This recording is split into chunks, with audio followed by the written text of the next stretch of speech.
નમસ્કાર મિત્રો, હું રાજેશ ભાસ્કર આપ સૌનું યુટ્યુબમાં આપણી આ ચેનલ પર સ્વાગત કરું છું. મિત્રો, આજે આપણે તારીખ 16 માર્ચ 2026ના કેટલાક મોસ્ટ ઇમ્પોર્ટન્ટ કરંટ અફેર અને અગાઉની પરીક્ષામાં પૂછાયેલા કેટલાક ઇમ્પોર્ટન્ટ પ્રશ્નો વિશે ડિટેલમાં ચર્ચા કરીશું, જે આપને આવનારી પરીક્ષા માટે ખૂબ જ ઉપયોગી સાબિત થશે. તો મિત્રો, આપ આ ચર્ચા સાથે જોડાઈ રહેજો અને વિડીયોને પહેલેથી લઈને છેલ્લે સુધી પૂરેપૂરો જોવાનો આગ્રહ રાખજો. તો ચલો મિત્રો, શરૂ કરીએ. શરૂઆત કરતાં પહેલાં જણાવી દઉં કે જો તમારે આપણી આ યુટ્યુબ ચેનલને સબસ્ક્રાઇબ કરવાનું બાકી હોય તો ચેનલને સબસ્ક્રાઇબ કરજો, નોટિફિકેશન બેલ આઇકોનને પ્રેસ કરીને, અને જો તમને વિડીયો પસંદ આવે તો વિડીયોને લાઇક કરજો, પરંતુ વિડીયોને શેર કરવાનું ના ભૂલતા. તમારા જેટલા પણ મિત્રો જેઓ કોમ્પિટિટિવ એક્ઝામની તૈયારી કરી રહ્યા છે એ બધા મિત્રો જોડે આ વિડીયોની લિંકને અત્યારે શેર કરો, તમે જે તે સોશિયલ મીડિયા એપ્લિકેશન વાપરતા હો એમાં. ચલો તો શરૂઆત કરીએ. સૌપ્રથમ જોઈશું અગાઉની પરીક્ષામાં પૂછાયેલા બંધારણના પ્રશ્નો, જેના જવાબો તમારે કમેન્ટ બોક્સમાં લખીને જણાવવાના છે. વિડીયોના લાસ્ટમાં જ્યારે હું તમને આ દરેક પ્રશ્નના જવાબ જણાવું ત્યારે તમારે ચેક કરવાનું છે કે તમે આપેલા પ્રશ્નો જવાબમાંથી કેટલા પ્રશ્નો જવાબ સાચા છે, અને જેટલા પણ પ્રશ્નો જવાબ સાચા હોય એનો આંકડો તમારે કમેન્ટમાં લખવાનો કે 10માંથી આટલા સાચા. ડેઇલી જીકે ટેસ્ટમાં આપણે રોજ 10 પ્રશ્નો પૂછે છે, એમાંથી 5 પ્રશ્નો બંધારણના, બાકીના જે 5 પ્રશ્નો છે એ ગુજરાતની ભૂગોળના પ્રશ્નો છે. તો તમે તમારા આન્સર આપો નીચે કમેન્ટ બોક્સમાં, અને હું આજના કરંટ અફેરનો પ્રથમ પ્રશ્ન છે એની શરૂઆત કરું છું. પહેલો પ્રશ્ન છે, સરખેજ ધોલેરા બાવળિયારી નવી રેલવે લાઇન પ્રોજેક્ટમાં પેસેન્જર ટ્રેનની મહત્તમ ઝડપ કેટલી રાખવાનું આયોજન છે? તો જવાબ આવશે 220 કિલોમીટર પ્રતિ કલાક. તો ગુજરાતના ઔદ્યોગિક વિકાસને નવી ઊંચાઈએ લઈ જવા માટે સરખેજ ધોલેરા બાવળિયારી આ નવી રેલવે લાઇન પ્રોજેક્ટ છે મંજૂર કરવામાં આવ્યો છે. આ પ્રોજેક્ટ મુખ્યત્વે ધોલેરા સ્પેશિયલ ઇન્વેસ્ટમેન્ટ રિજન અને લોથલ જેવા મહત્વના જે સ્થળો છે એને કનેક્ટિવિટી પૂરી પાડશે. વર્લ્ડ ફર્સ્ટ સિસ્ટમ, આ વિશ્વની પ્રથમ એવી semi high speed rail project system હશે જ્યાં માલગાડી અને પેસેન્જર ટ્રેન અત્યંત ઝડપથી એક જ ટ્રેક પર ચાલશે. સ્પીડની વાત કરીએ, ઝડપની વાત કરીએ, લાઇન પર પેસેન્જર ટ્રેન 220 કિલોમીટર પ્રતિ કલાક, માલગાડી 100 કિલોમીટર પ્રતિ કલાકની ઝડપે દોડશે. ખર્ચ અને સમય અંદાજે 6,000 કરોડ રૂપિયાનો ખર્ચ થશે. આ પ્રોજેક્ટ 3 વર્ષ એટલે 36 મહિનામાં પૂરું કરવાનું લક્ષ્ય છે. કનેક્ટિવિટીની વાત કરીએ, આ રેલ લાઇન દ્વારા લોથલ વર્લ્ડ હેરિટેજ સાઇટ અને ધોલેરા ઇન્ટરનેશનલ એરપોર્ટ ત્યાં સીધું જોડાણ મળશે. રૂટ, આ લાઇન સરખેજથી શરૂ થશે, પછી ધોળકા, લોથલ રોડ, ધોલેરા એરપોર્ટ થઈને બાવળિયારી સુધી લંબાવવામાં આવશે, અને ભવિષ્યમાં એવો પ્લાન છે કે ત્યાંથી ભાવનગર સુધી પણ એક્સટેન્ડ કરવામાં આવે. બરાબર છે. રેલવેની વાત આવી છે, તમને ખબર છે રેલવે બોર્ડના જે અધ્યક્ષ છે એમનું નામ સતીશ કુમાર છે. તમારા માટે પ્રશ્ન, રેલવે મંત્રી કોણ છે? કમેન્ટમાં લખો. દર વર્ષે રાષ્ટ્રીય રસીકરણ દિવસ ક્યારે મનાવવામાં આવે છે? તો આજનો દિવસ એટલે કે 16મી માર્ચ ભારતમાં રાષ્ટ્રીય રસીકરણ દિવસ ઉજવીએ છીએ. તો સમગ્ર ભારતમાં 16મી માર્ચને રાષ્ટ્રીય રસીકરણ દિવસ તરીકે ઉજવવામાં આવે છે. 1995માં 16 માર્ચના રોજ ભારત સરકારે પલ્સ પોલિયો અભિયાનની શરૂઆત કરી હતી. તેથી 16 માર્ચને રાષ્ટ્રીય રસીકરણ દિવસ તરીકે ઉજવવામાં આવે છે. આ દિવસનો મુખ્ય ઉદ્દેશ દેશના લોકોમાં રસીકરણનું મહત્વ સમજાવવાનો છે. રસીકરણ દ્વારા ચેપી રોગો સામે રક્ષણ મેળવવા માટે શરીરમાં પ્રતિરોધક ક્ષમતા વિકસાવવામાં આવે છે. સમગ્ર દેશમાં સાર્વત્રિક રસીકરણને વધુ સુલભ બનાવવાના કેન્દ્ર સરકારના આરોગ્ય અને પરિવાર કલ્યાણ મંત્રાલય દ્વારા વર્ષ 2014થી મિશન ઇન્દ્રધનુષની શરૂઆત કરવામાં આવી છે. આનો ઉદ્દેશ શું છે કે 2 વર્ષથી નાની વયના તમામ બાળકો છે, સગર્ભા મહિલાઓ છે, એમને સાર્વત્રિક રસીકરણ કાર્યક્રમ અંતર્ગત આવરી લેવાના છે, જેમાં જુદા જુદા રોગોનું રસીકરણ કરવામાં આવે. વર્લ્ડ હેલ્થ ઓર્ગેનાઇઝેશન દ્વારા સમગ્ર વિશ્વની અંદર દર વર્ષે 10મી નવેમ્બરના રોજ વિશ્વ રસીકરણ દિવસ મનાવવામાં આવે છે. યાદ છે કોરોનાની રસી કોવિશિલ્ડ સિરમ ઇન્સ્ટિટ્યૂટ ઓફ ઇન્ડિયાએ બનાવી હતી અને ભારતની સ્વદેશી કોરોના વેક્સિન કોવેક્સિન ભારત બાયોટેકે બનાવી હતી. રિસન્ટલી તમને ખ્યાલ હોય આપણે ભણ્યા હતા કે WHO દ્વારા પોલિયોની કોઈ એક વેક્સિન છે ને મંજૂરી આપવામાં આવી છે. નામ તમારે જણાવવાનું છે.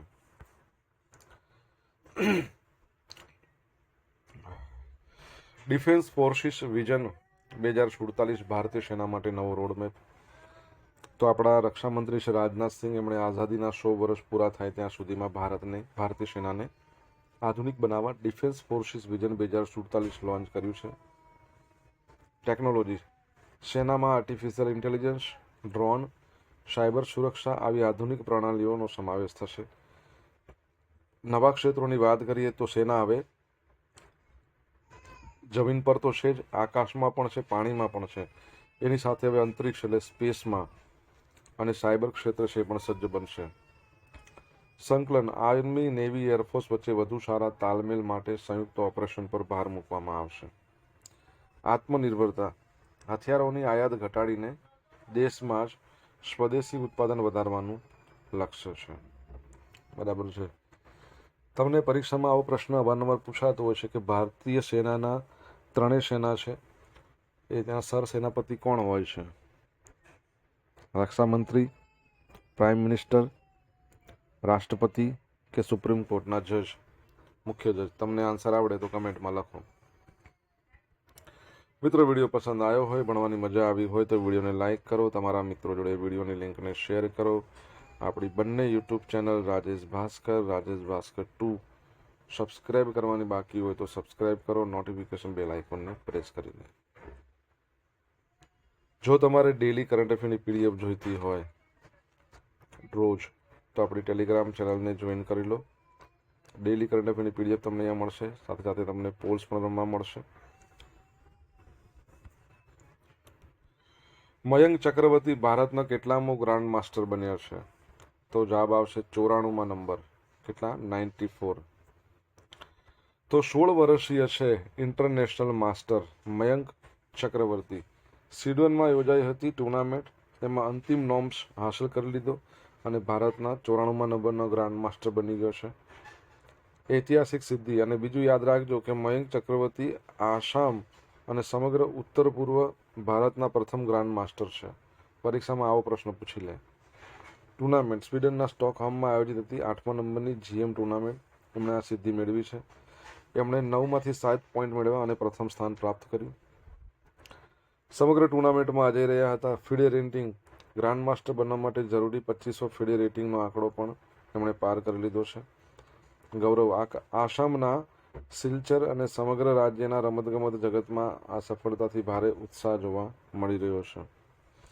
કોણ હતા આપણા ભારતના પ્રથમ ચેસના ગ્રાન્ડ માસ્ટર જેમને 1991-92માં ખેલરત્ન પુરસ્કાર મળ્યો હતો? ખેલરત્ન પુરસ્કાર મેળવનાર તેઓ પ્રથમ હતા.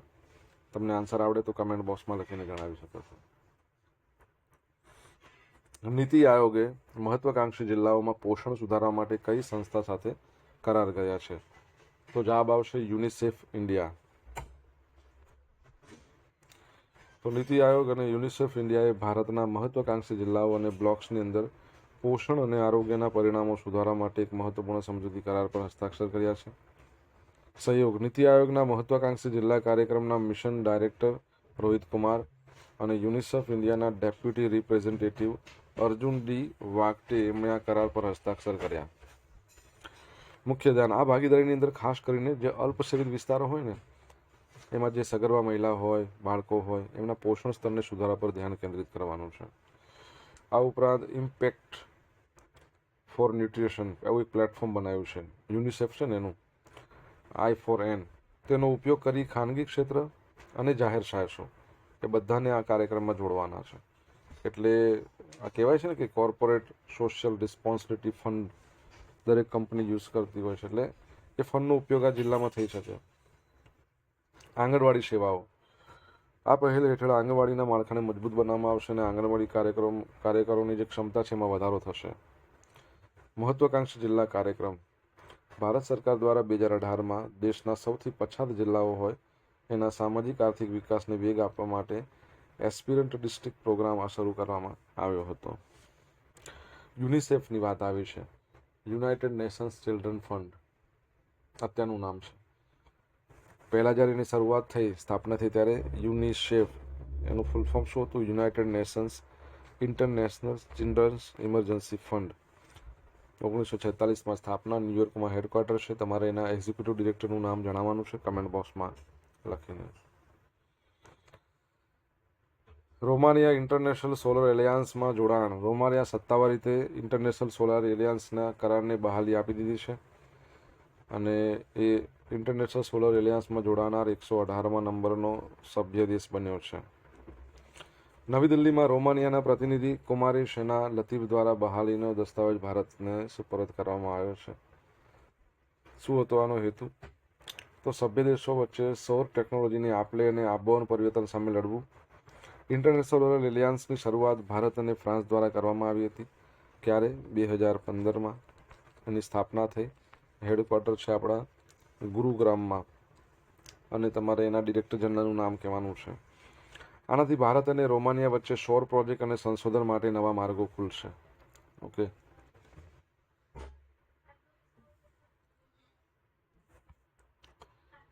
સોશિયલ મીડિયાના માધ્યમથી મારી સાથે તમે કનેક્ટ રહી શકો છો. ઇન્સ્ટા આઈડી છે આપણું rajesh.i.bhaskar.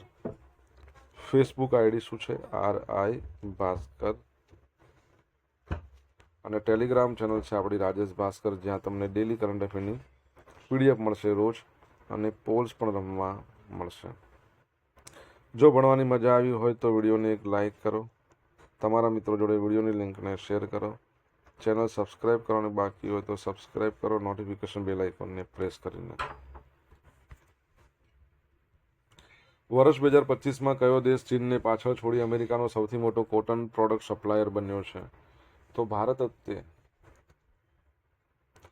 તો United states department of agriculture છે ને, એને રિસન્ટલી એક અહેવાલ આપ્યો અને એ અહેવાલમાં એવું કહેવામાં આવ્યું છે કે વર્ષ 2025માં ભારતે ટેક્સટાઇલ ક્ષેત્રે ઐતિહાસિક સિદ્ધિ મેળવી છે.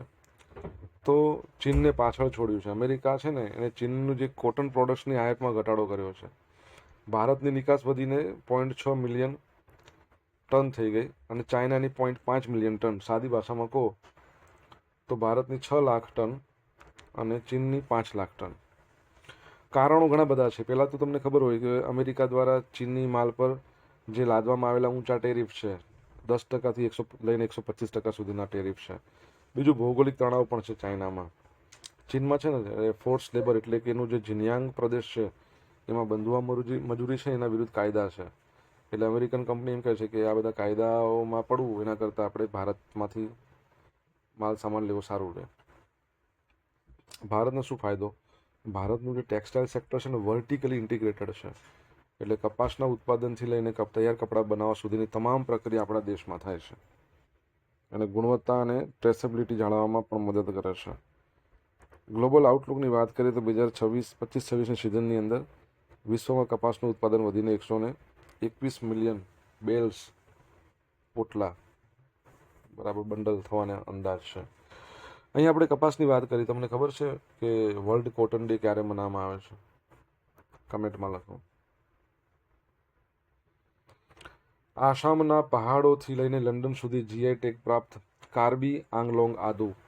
તો 2 માર્ચના રોજ આસામના કાર્બી આંગલોંગ જિલ્લાના વિશિષ્ટ આદુ એના 1.2 મેટ્રિક ટન જથ્થાને પ્રથમ વખત લંડન નિકાસ કરવામાં આવ્યો છે. આ આદુને વર્ષ 2015માં GI ટેગ મળ્યો હતો. એની ગુણવત્તા અને ભૌગોલિક ઓળખ તે દર્શાવે છે. અને આની ખેતી છે ને આદુ સિંહાસન પહાડોમાં પરંપરાગત ઝૂમ ખેતી પદ્ધતિથી થાય છે. આમાં બેનિફિટ એટલે સહયોગ કોણે કર્યો છે? અપેડા છે ને એણે કર્યો છે. અપેડાના સહયોગથી આ કરવામાં આવ્યું છે. અપેડા 1986માં સ્થાપના, અભિષેક દેવ એના અધ્યક્ષ છે, ચેરમેન, અને નવી દિલ્હીમાં આવેલું છે. તે ભારતીય ખેત ઉત્પાદનોને વૈશ્વિક બજાર પૂરું પાડે છે. વિશેષતા તેની મજબૂત સુગંધ, તીખો સ્વાદ, એના કારણે વિદેશમાં તેની ભારે માંગ છે. બરાબર છે.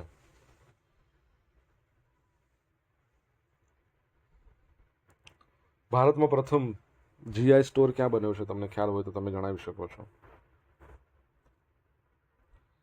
હવે મિત્રો જોઈશું અગાઉની પરીક્ષામાં પૂછાયેલા બંધારણના પ્રશ્નો. પહેલો પ્રશ્ન કે રાષ્ટ્રપતિને ભારતના સંવિધાનના કયા અનુચ્છેદ હેઠળ એવી સત્તા આપવામાં આવી કે જે પ્રદેશમાં આદિવાસી લોકોની વસ્તી સારા પ્રમાણમાં હોય તેને અનુસૂચિ અન્વયે અનુસૂચિત વિસ્તાર જાહેર કરી શકે છે? કોણ? તો કે રાષ્ટ્રપતિ. કેમ લખાતું નથી? તો શું આવશે? અનુચ્છેદ 244. રાષ્ટ્રગાન નેશનલ એન્થમ જનગણ મન વગાડવાનો આદર્શ સમય કેટલો છે? 52 સેકન્ડ. અને રાષ્ટ્રીય ગીત વંદે માતરમ 3 મિનિટ અને 10 સેકન્ડ. બંધારણમાં રાજનીતિના માર્ગદર્શક સિદ્ધાંતોનો સમાવેશ કરીને કયા પ્રકારની રાજ્યનું નિર્માણ કર્યું છે? બહુ સરસ પ્રશ્ન છે, પરીક્ષામાં પૂછાય, જેને ના આવડતો એ કન્ફ્યુઝ થાય. કલ્યાણકારી રાજ્ય. ભારતમાં કયા દિવસને મૂળભૂત ફરજ દિવસ તરીકે ઉજવવાનું નક્કી થયું છે? 3 જાન્યુઆરી.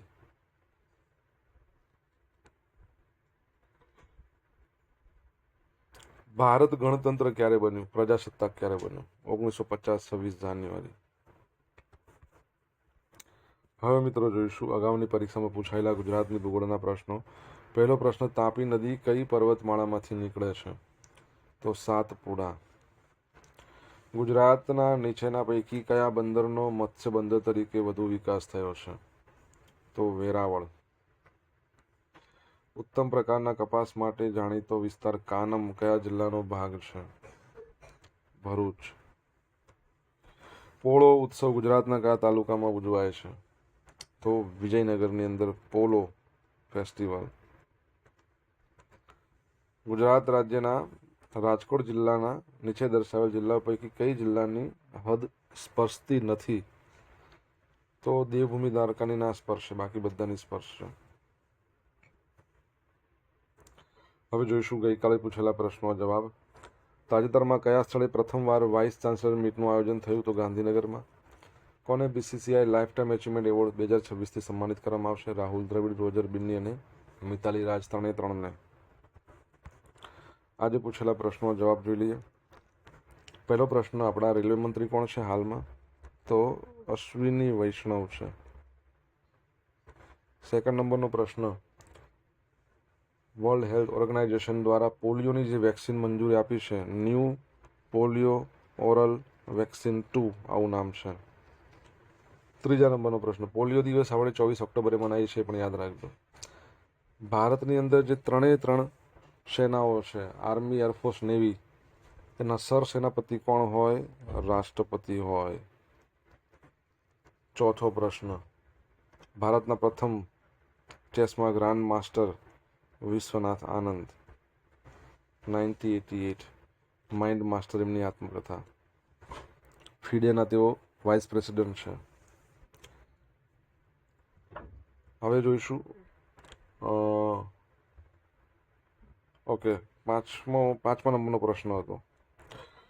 પાંચમા નંબરનો પ્રશ્ન શું હતો? ઇન્ટરનેશનલ સોલર એલિયન્સના ડિરેક્ટર જનરલ કોણ છે? તો આશિષ ખન્ના.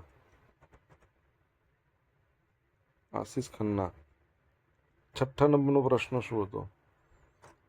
યુનિસેફ છે, એના એક્ઝિક્યુટિવ ડિરેક્ટરનું નામ શું છે? Catherine Rachel.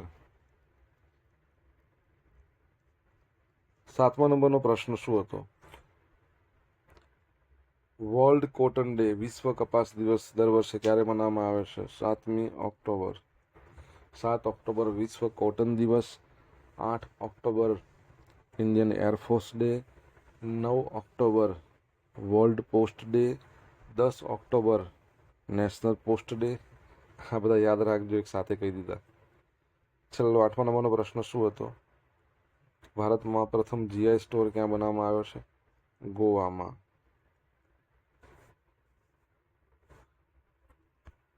હવે જોઈશું ગઈકાલના કરંટ અફેરમાંથી પૂછેલા કેટલાક ઇમ્પોર્ટન્ટ પ્રશ્નો, જેના જવાબો તમારે કમેન્ટમાં લખવાના. પહેલો પ્રશ્ન, તાજેતરમાં આવેલા નાણાકીય સ્વાસ્થ્ય સૂચકાંક 2026માં ગુજરાતનો કેટલામાં નંબર પર છે? સેકન્ડ પ્રશ્ન, રાષ્ટ્રપતિ ભવનમાં દિવ્યાંગજનોના સન્માનમાં કયા ફેસ્ટિવલનું આયોજન કરવામાં આવ્યું હતું? જવાબ આવડે તો કમેન્ટમાં લખીને જણાવજો. આ હતા આજના દિવસના કેટલાક મોસ્ટ ઇમ્પોર્ટન્ટ કરંટ અફેર. સાથે આપણે જોયું અગાઉની પરીક્ષામાં પૂછેલા ઇમ્પોર્ટન્ટ પ્રશ્નો એના જવાબોની સાથે. આશા રાખું બધાને ભણવાની મજા આવી હશે. મજા આવી હોય તો વિડીયોને લાઇક કરો, તમારા મિત્રો જોડે વિડીયોની લિંકને શેર કરજો. આપણી બંને યુટ્યુબ ચેનલ રાજેશ ભાસ્કર 2 એને સબસ્ક્રાઈબ કરવાનું બાકી હોય તો સબસ્ક્રાઈબ કરો, નોટિફિકેશન બેલ આઇકોનને પ્રેસ કરીને. તો મિત્રો thank you so much for watching this video. Have a nice day. જય હિન્દ, જય ભારત, જય જય ગરવી ગુજરાત.